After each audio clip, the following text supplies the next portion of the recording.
नमस्कार दोस्तों, study point classes Pushkar में आपका हार्दिक स्वागत है। हम आपके लिए लेकर आए हैं हिंदी व्याकरण की बेहतरीन जानकारी, जो कि एग्ज़ाम की दृष्टि से आपके लिए अत्यंत ही महत्वपूर्ण साबित होगी। अगर आपको ये वीडियो पसंद आए तो हमारे चैनल को लाइक, शेयर एंड सब्सक्राइब करें तथा साथ ही बेल आइकन पर क्लिक करना ना भूलें, ताकि हमारे नए वीडियो के अपडेट्स आपको सबसे पहले मिल सकें। तो चलिए शुरू करते हैं आज का ये वीडियो। नमस्कार दोस्तों, स्टडी पॉइंट क्लासेज पुष्कर में आपका फिर से स्वागत है। आज हम पढ़ेंगे सर्वनाम के विविध भेद। अब तक हमने सर्वनाम का अर्थ, सर्वनाम की परिभाषा और सर्वनामों की संख्याओं के बारे में चर्चा की है। इसके साथ ही हम सर्वनाम के 6 भेदों के नाम पढ़ चुके हैं। तो आज हम उन नामों को याद रखने का सबसे पहले तरीका देख लेते हैं। तो सर्वनाम के भेदों को याद रखने का सबसे बेहतर तरीका क्या है कि प्रयोग के अनुसार सर्वनाम के 6 भेद होते हैं और उन 6 भेदों को याद रखने का क्या तरीका है। तो हम ट्रिक देखते हैं। पुरुष निज के संबंध में निश्चित व अनिश्चित प्रश्न करता है, यानी कि जो व्यक्ति है वो स्वयं के बारे में निश्चित और अनिश्चित प्रश्न करता रहता है। तो इसी वाक्य को याद में रखना है कि पुरुष निज के संबंध में निश्चित व अनिश्चित प्रश्न करता है। तो यहाँ पर आप देख सकते हैं, जो पुरुष है, पुरुष से पुरुषवाचक सर्वनाम, निज से निजवाचक सर्वनाम, संबंध से संबंधवाचक सर्वनाम, निश्चय से निश्चयवाचक सर्वनाम, अनिश्चय से अनिश्चयवाचक सर्वनाम और प्रश्न से प्रश्नवाचक सर्वनाम बनते हैं। तो हम इन्हीं प्रकारों को यहाँ पर देखेंगे। जैसे कि सबसे पहले पुरुष से पुरुषवाचक सर्वनाम, फिर निज से निजवाचक सर्वनाम, फिर आता है संबंध से संबंधवाचक सर्वनाम,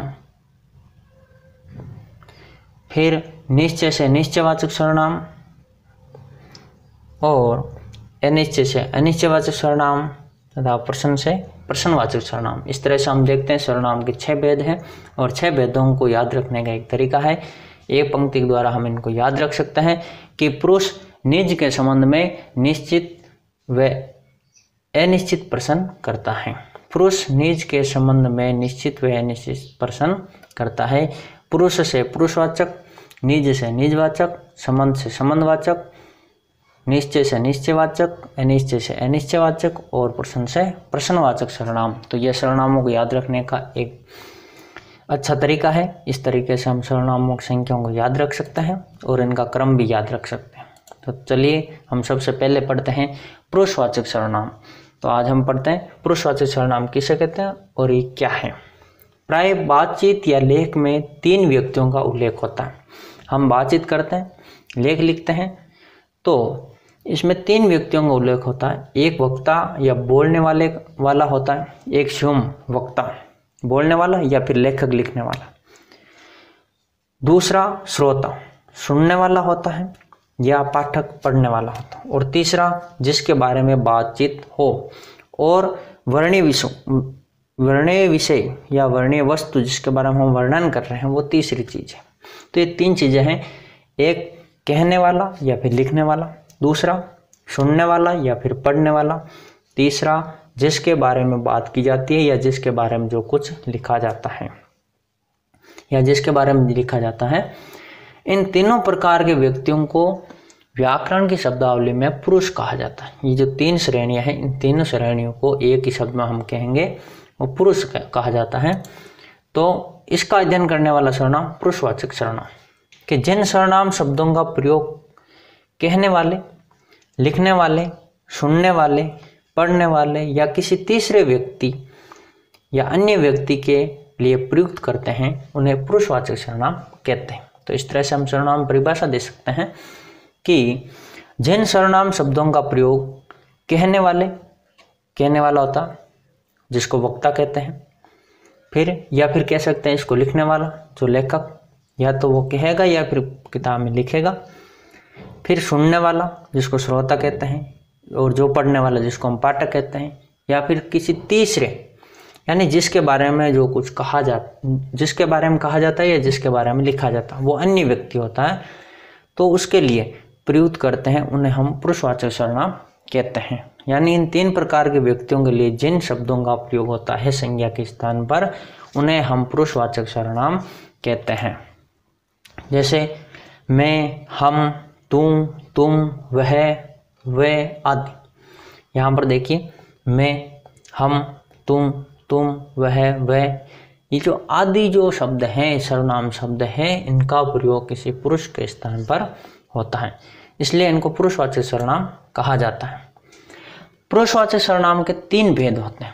जब हम पुरुषवाचक सर्वनाम पढ़ते हैं तो उसमें ये भी पढ़ते हैं कि पुरुषवाचक सर्वनाम के 3 भेद हैं। 3 भेदों में देखते हैं। सबसे पहला भेद है उत्तम पुरुष, दूसरा मध्यम पुरुष, तीसरा अन्य पुरुष। जहाँ ऊपर हमने ये चर्चा की है कि 3 तरह के पुरुष होते हैं, तो 3 तरह के पुरुषों को यहाँ पर 3 श्रेणियों में रखा गया। जो वक्ता होता है या लेखक होता है वो उत्तम पुरुष होता है, और वो अपने स्थान पर जिन शब्दों का प्रयोग करता है उन्हें उत्तम पुरुष वाचक सर्वनाम कहते हैं। मध्यम पुरुष जो सुनने वाला श्रोता होता है या फिर पढ़ने वाला पाठक होता है, उसके स्थान पर जिन शब्दों का प्रयोग किया जाएगा सर्वनाम शब्दों का, उन शब्दों को हम मध्यम पुरुष सर्वनाम शब्द कहेंगे। और अन्य पुरुष जिसके संबंध में कहा जाता है, उसके लिए जो शब्द प्रयुक्त किए जाएंगे उन्हें हम उन शब्दों को अन्य पुरुषवाचक सर्वनाम कहेंगे। तो देखिए सबसे पहले देख लेते हैं उत्तम पुरुषवाचक सर्वनाम।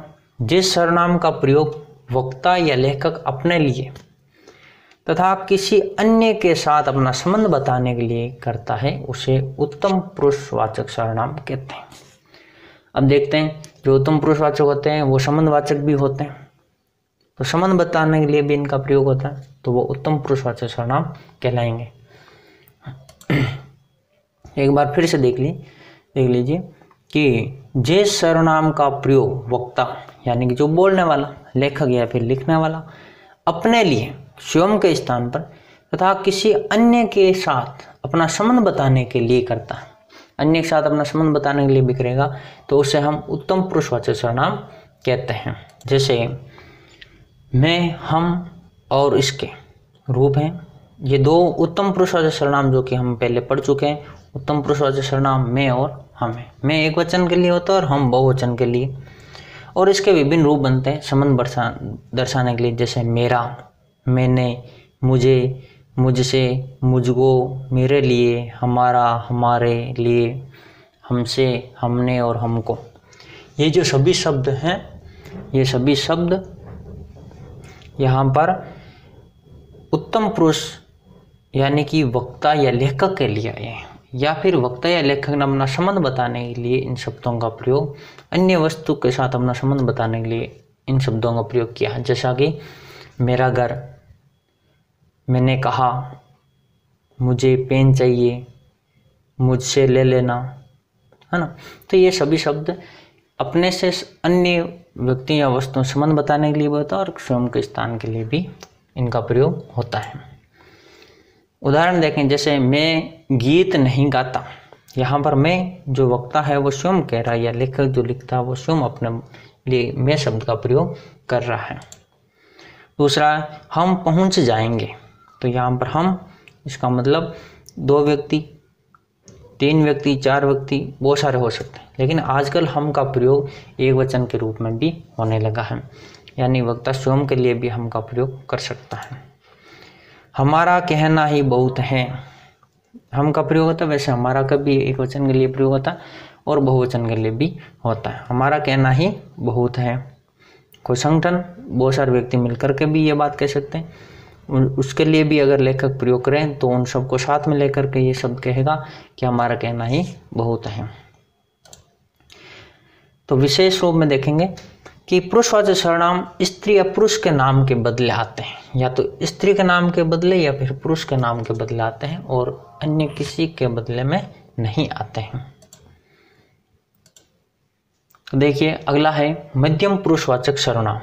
वक्ता अथवा लेखक सुनने अथवा पढ़ने वाले के लिए जिन सर्वनामों का प्रयोग करता है उन्हें मध्यम पुरुषवाचक सर्वनाम कहते हैं।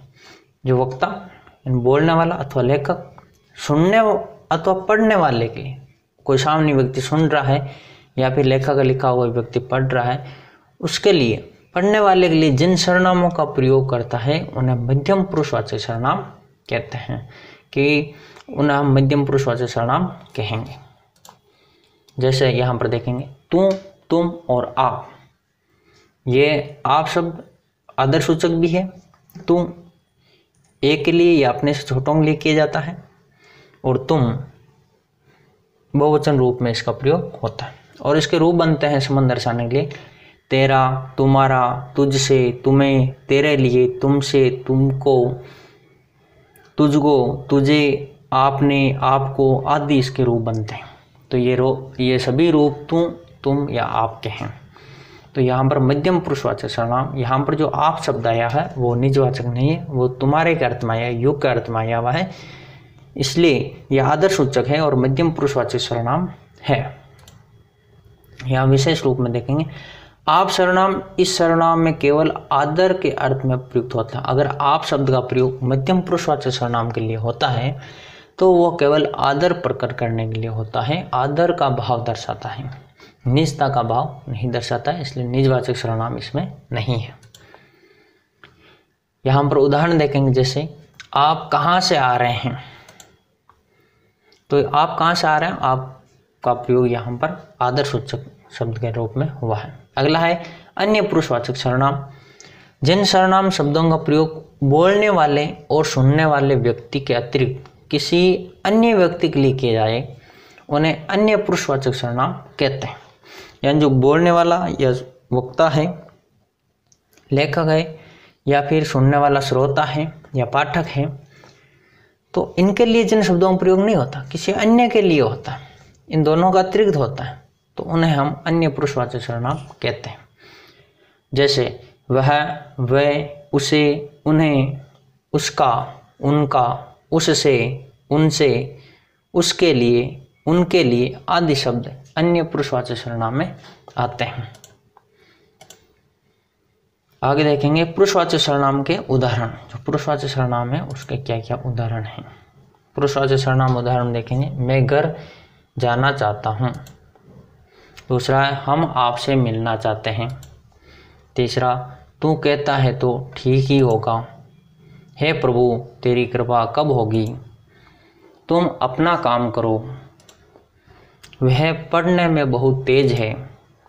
आजकल यह कुछ नहीं कहता। तो यहाँ पर देखिए जो पुरुषवाचक जो सर्वनाम है वो यहाँ पर जो मैं है, मैं घर जाना चाहता हूँ, यहाँ पर वक्ता स्वयं कह रहा, स्वयं के वक्ता के स्थान पर ये शब्द आया हुआ है, इसलिए मैं यहाँ पर उत्तम पुरुष सर्वनाम है, पुरुषवाचक सर्वनाम। हम आपसे मिलना चाहते हैं, यहाँ पर यह भी उत्तम पुरुषवाचक सर्वनाम है, वक्ता के लिए आया है। तू कहता है तो ठीक ही होगा, यहाँ पर जो तू शब्द है वो एक वचन रूप में आया हुआ है, जो तू शब्द है वो एक वचन रूप में आया हुआ है और मध्यम पुरुषवाचक सर्वनाम है। यहाँ पर देखिए हे प्रभु तेरी कृपा कब होगी, यहाँ पर जो तेरी शब्द आया हुआ है यह भी मध्यम पुरुषवाचक सर्वनाम है। तुम अपना काम करो, यह भी मध्यम पुरुषवाचक सर्वनाम है। अब देखिए वह पढ़ने में बहुत तेज है, यहाँ पर वक्ता और श्रोता दोनों के लिए शब्द का प्रयोग नहीं हुआ, वह किसी अन्य के लिए हुआ है, इसलिए यहाँ पर अन्य पुरुषवाचक सर्वनाम है वह। इस तरह से आजकल यह कुछ नहीं करता, यह भी किसी अन्य के लिए है, तो यह का भी प्रयोग होता।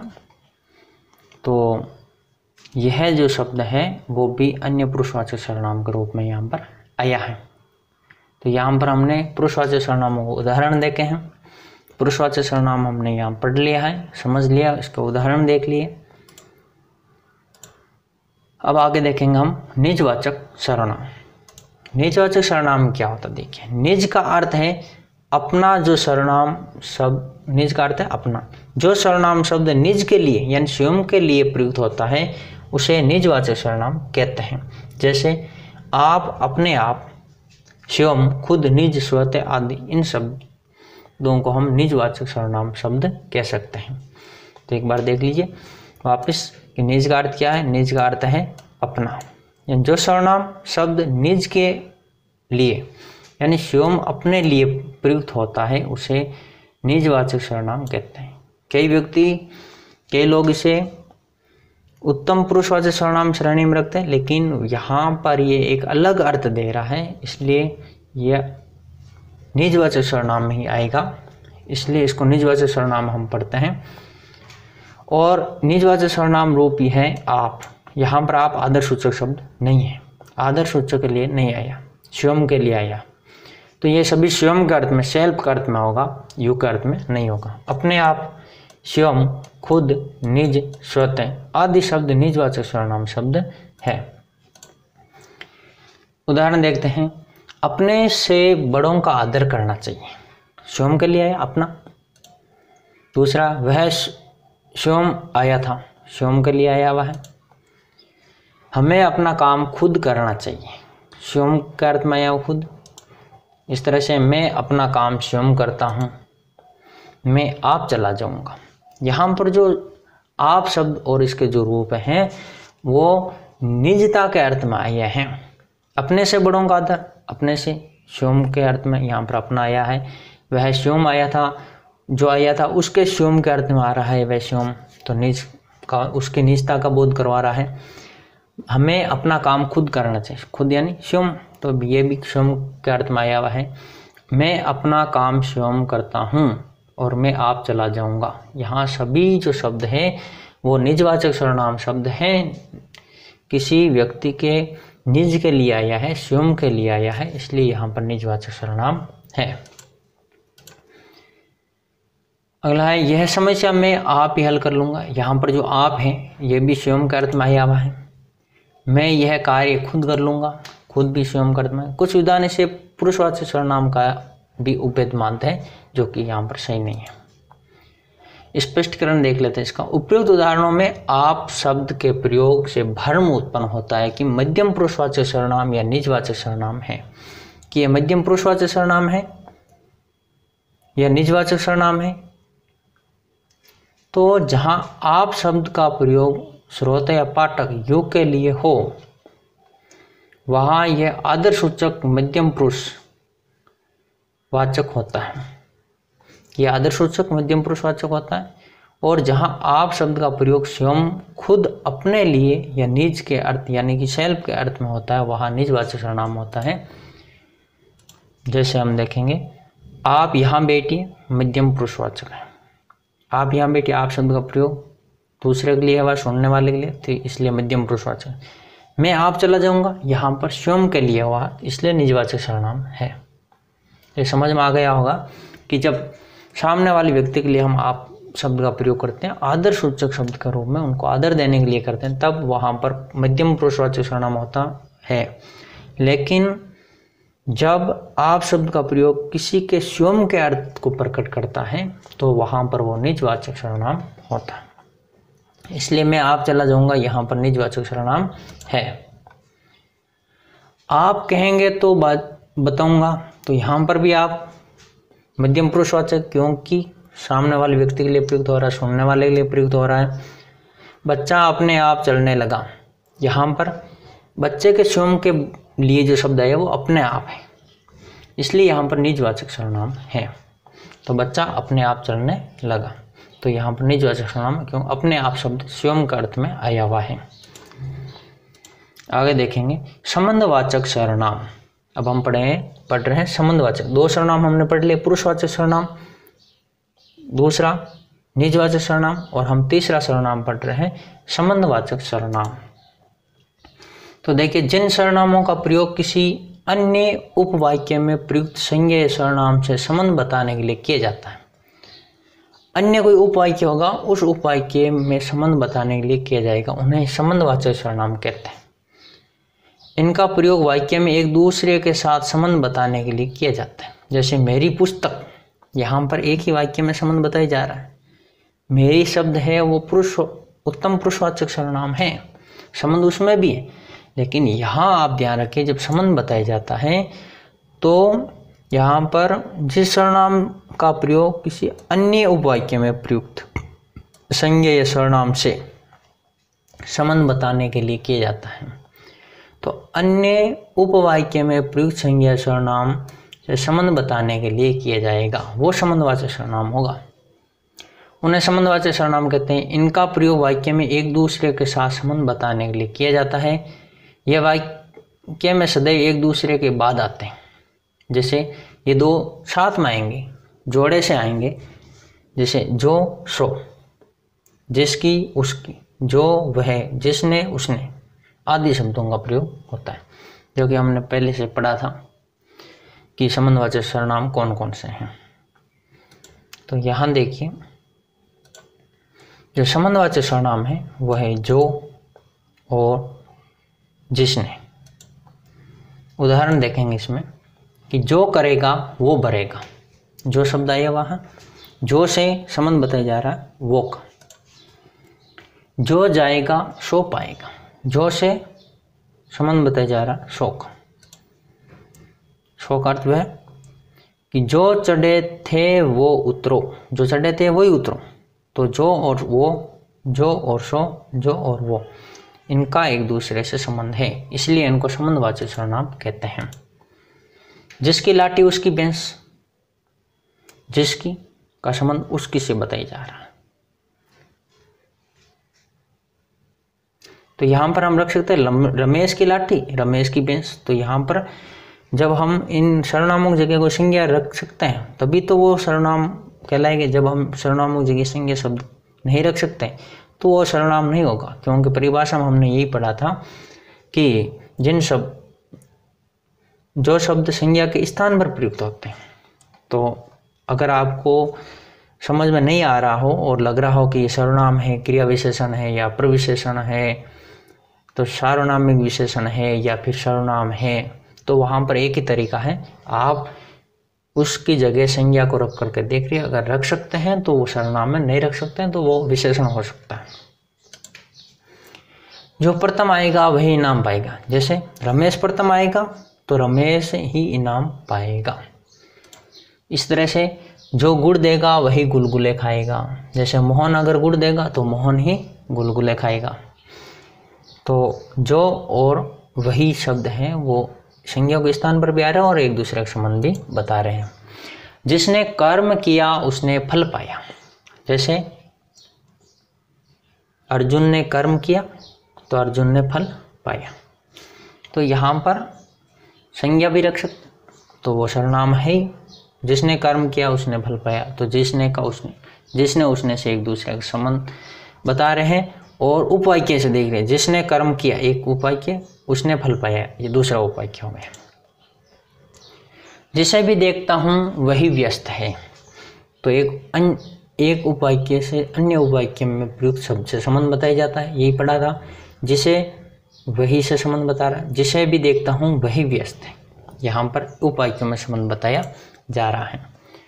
यह वही है जिसे तुमने मारा था, यह वही है जिसे तुमने मारा था, वही है, वही और जिसे से संबंध बताया जा रहा है।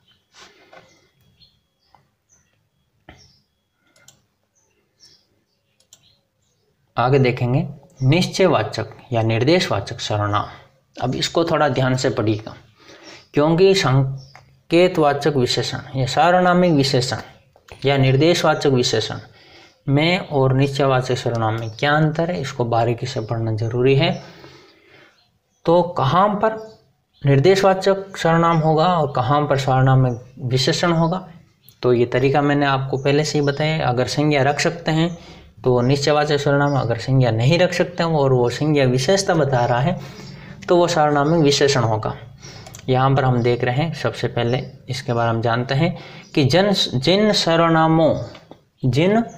सर्वनामों से निकट या दूर के व्यक्तियों, वस्तुओं या घटनाओं का निश्चयात्मक बोध होता है।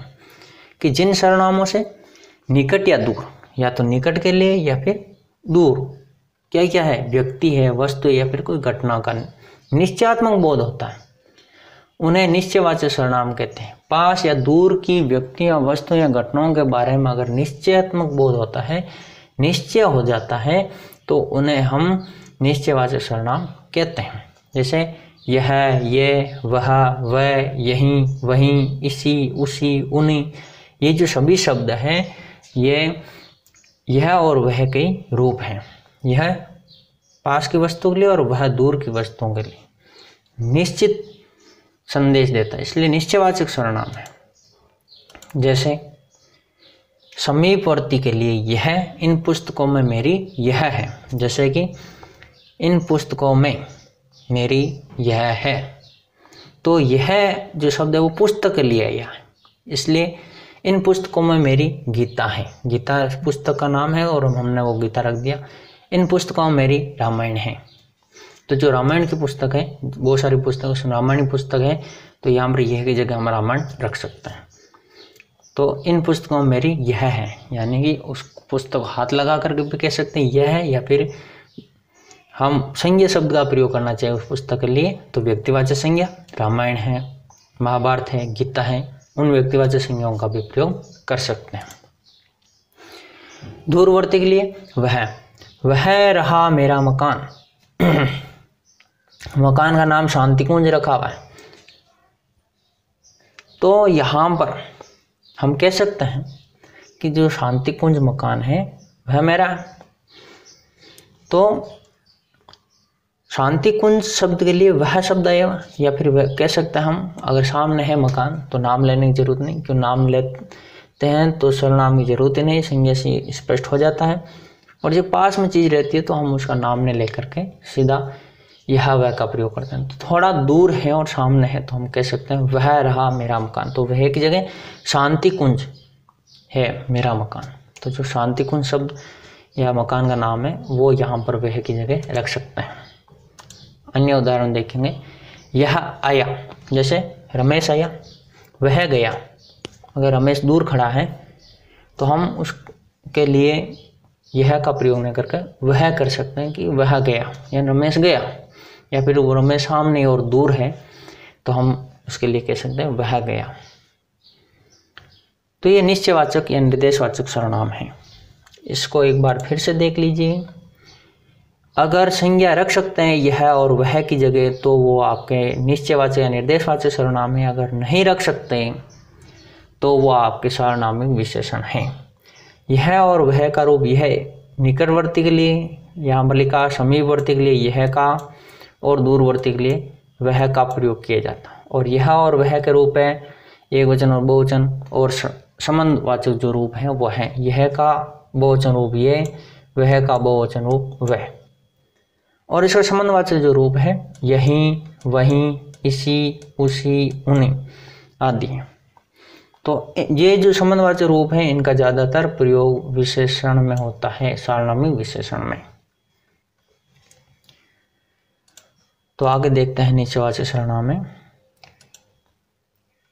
तुम्हारी पुस्तक यह नहीं वह है।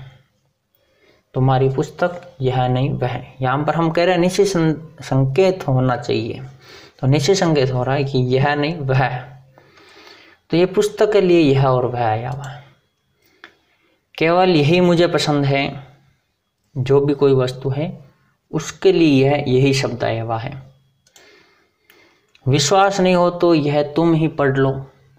जैसे विश्वास नहीं हो तो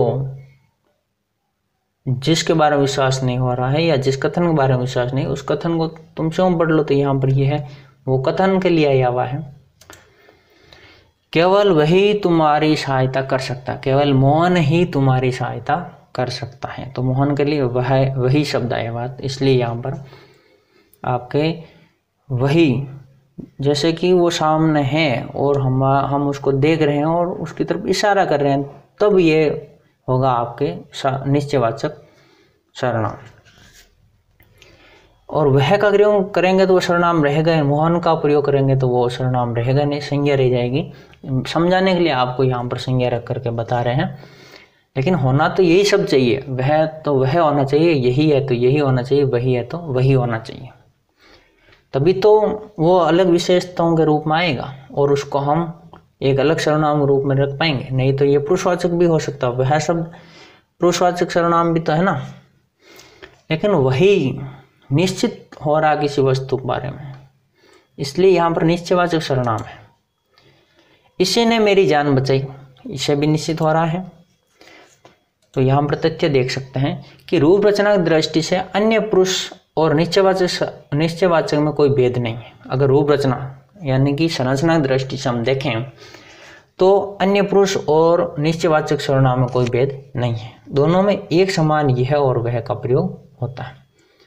लेकिन इसको हम पहचानेंगे कैसे कि यह कौन सा है और वह कौन सा है?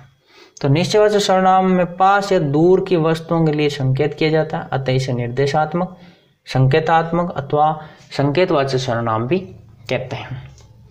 तो जो निश्चयवाचक सर्वनाम है उससे पास या दूर की जो वस्तु उसमें संकेत किया जाता है, इसलिए इसको निर्देशात्मक, संकेतात्मक या फिर संकेतवाचक सर्वनाम भी कहते हैं। तो यहाँ पर हम देखेंगे कि अन्य जो पुरुषवाचक है और निश्चयवाचक जो सर्वनाम है, इन दोनों में क्या भेद है, इन दोनों में क्या अंतर है, इसको समझना जरूरी है। तो देख लीजिए, यह और वह पुरुषवाचक सर्वनाम भी है और निश्चयवाचक भी है। यहाँ ध्यान देने की बात यह है कि अन्य पुरुषवाचक सर्वनाम किसी अन्य अर्थात जिसके बारे में बात कही जा रही है उसके लिए प्रयुक्त होता है, किंतु निश्चयवाचक सर्वनाम किसी व्यक्ति या वस्तु की निश्चितता को व्यक्त करने के लिए संकेत के अर्थ में प्रयुक्त होता है। संकेत के अर्थ में प्रयुक्त हो रहा है तो वो आपका निश्चयवाचक सर्वनाम है, और किसी अन्य के लिए प्रयुक्त हो रहा है तो वो पुरुषवाचक सर्वनाम है। तो यहाँ उदाहरण देखें, आजकल यह कुछ नहीं खाता पीता, तो यह किसके लिए है? देखेंगे, वह परीक्षा में पहले स्थान पर रहा, तो वह किसके लिए आया? क्या है यह? पुरुषवाचक सर्वनाम है या फिर संकेतवाचक सर्वनाम है? तो थोड़ा ध्यान दीजिए, आजकल यह कुछ नहीं खाता पीता, वह परीक्षा में पहले स्थान पर रहा, किसी अन्य के बारे में बात कर रहे हैं और उसके लिए आया हुआ है। तो विश्लेषण देखिए, उक्त दोनों वाक्यों में यह और वह का प्रयोग पुरुषों के लिए होने के कारण दोनों पुरुषवाचक के अंतर्गत आएंगे। पुरुष के लिए आया, स्त्री और पुरुष, हमने जो पुरुषवाचक सर्वनाम पढ़ा केवल स्त्री और पुरुष के लिए जिनका प्रयोग होता है वह आपके यह और वह है। तो यहाँ पर ये दोनों ही पुरुषवाचक सर्वनाम है क्योंकि इनके बारे में हम बात कर रहे हैं। तो देखिए अगला है, तुम्हारा घोड़ा यह नहीं वह है, और विलायती चूहा वह है।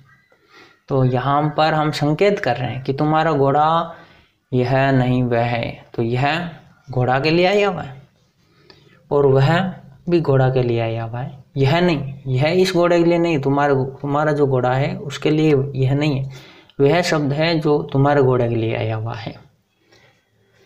बिलायती चूहा वह है, तो यह संकेत करने के लिए आ रहा है जो बिलायती चूहा है वह है, तो वह है, तो वह है, केवल इतने ही वाक्य हो गए, वह है, तो यहाँ पर कोई विशेषण नहीं है। देखिए, उक्त दोनों वाक्यों में यह घोड़ा की निश्चितता के लिए और वह चूहे की निश्चितता के लिए प्रयुक्त होने के कारण दोनों निश्चयवाचक सर्वनाम के अंतर्गत आएंगे। इस तरह से हम देखेंगे अनिश्चयवाचक सर्वनाम।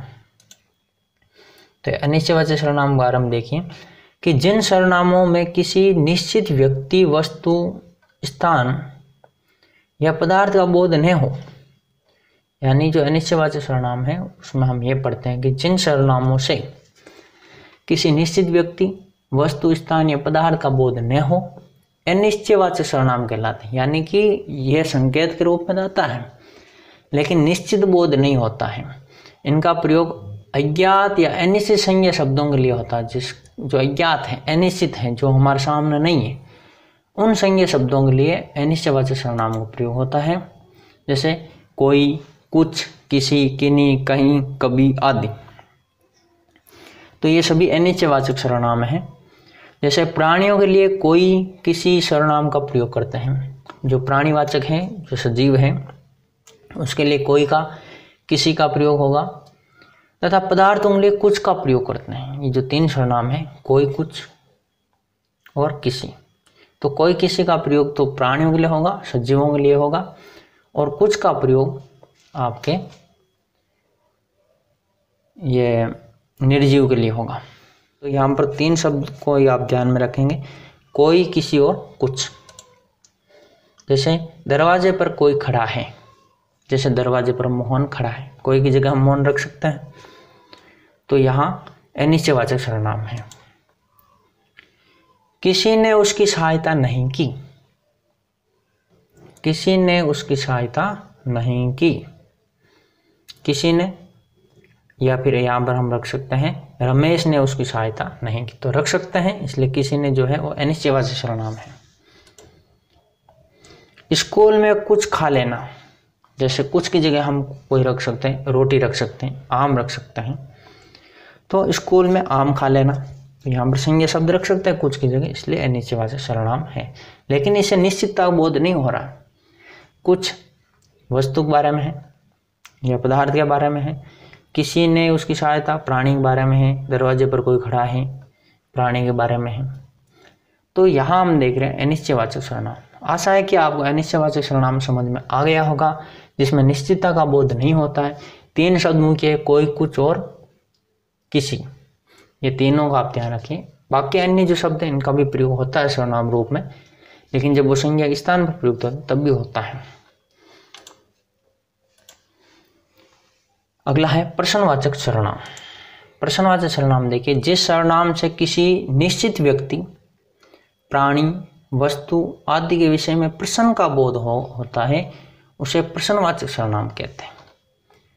यानी कि ये प्रश्न भी किसी व्यक्ति को की जगह प्रयुक्त होंगे। इन प्रश्नवाचक जगह किसी संज्ञा को रख पाएंगे हम। अगर संज्ञा को नहीं रख पाएंगे तो वो सर्वनाम नहीं होगा।